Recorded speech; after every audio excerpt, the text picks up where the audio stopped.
Key Largo, an iconic film noir, was directed by John Huston in 1948. It stars Humphrey Bogart, Lauren Bacall, Lionel Barrymore, Edward G. Robinson, and Claire Trevor, who won the Oscar for Best Supporting Actress. The same year, Walter Huston, the director's father, won the Oscar for Best Supporting Actor for The Treasure of the Sierra Madre. Also a John Huston film, also starring Humphrey Bogart, also with music by Max Steiner. In one of my videos, I explain how the music paves the way for the destruction of Bogart's character. In Key Largo, however, the opposite happens. Humphrey Bogart plays Frank McCloud, a World War II veteran who travels to the Largo Hotel in Key Largo, Florida, to visit James and Nora. James is the father of George, a comrade of McCloud's who died in combat in Italy, and Nora is James's wife. Despite the threat of an impending hurricane, the hotel is hosting strange guests who claim to be on vacation to fish. However, they turn out to be gangsters led by Johnny Rocco. Rocco has come from exile in Cuba and is waiting for his contacts in Miami to arrive so he can conclude a deal. Tensions rise, and Frank refuses to duel with Rocco. One Rocco, more or less, isn't worth dying for. A live war hero. Now I know how you did it. A local sheriff's deputy does, however, and is killed for it. Some see Frank as a coward, while others see him as someone who only thinks of his own interests. You weren't afraid, son. We all know that. Oh, yes, I was afraid. But that's not why I didn't pull the trigger.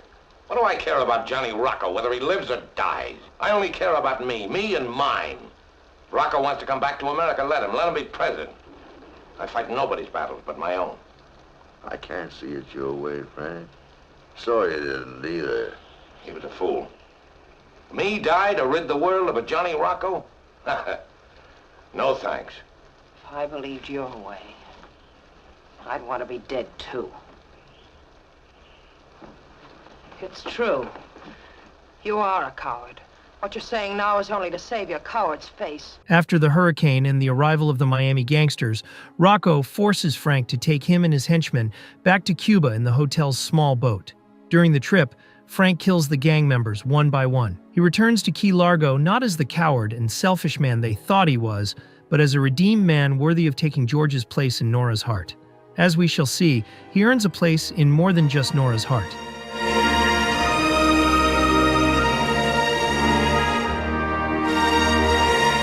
The main theme is an elegy to Nora's husband, George. Yes.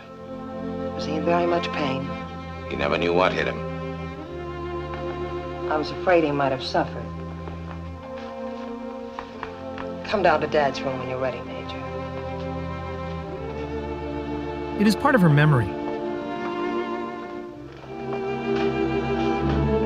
which seems to be threatened by others.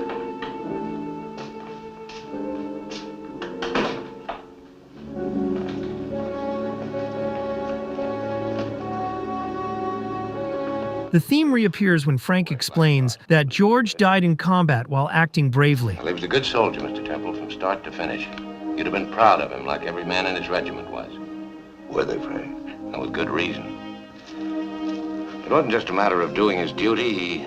He was always looking for a way to do more and finding it. George was a born hero, Mr. Temple. Couldn't imagine his death, only dishonor.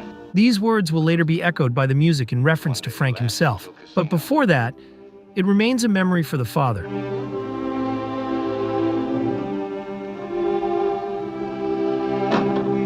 And for her. I tell you, I met him at a USO dance. He was lonesome, he wanted company. I was working in a defense plant. I knew lots of people, but I was lonesome too. Before George, my life hadn't made much sense. I never had much of a home, and I didn't like what I had. However, the threat looms over what the music represents.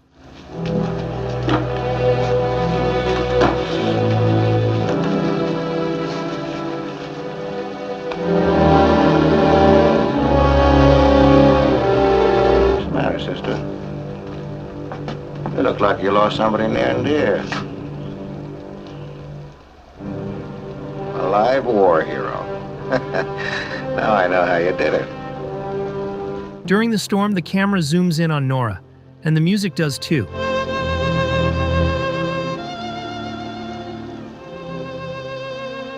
Frank caresses Nora with his hand and the musical theme.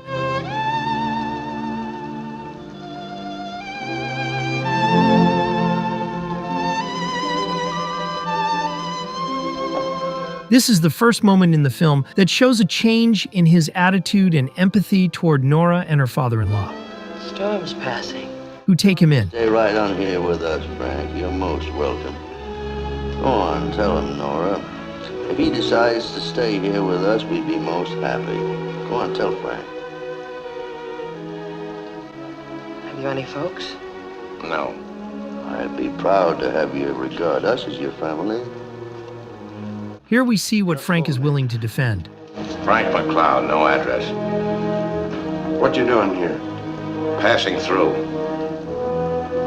When Frank is forced to take the mobsters to Cuba, the music expresses Nora and her father-in-law's concern. Lines are dead.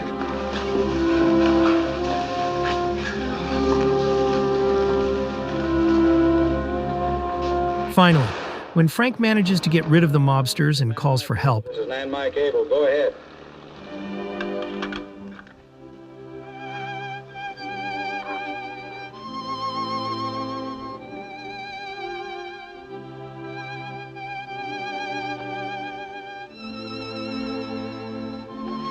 He's all right, Dad. He's coming back to us.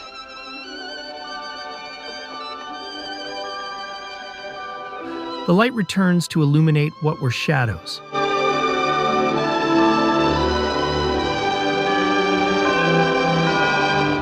The music that was that of a brave man who fell in combat is now that of a man who is already brave, returning from combat redeemed and worthy of Nora.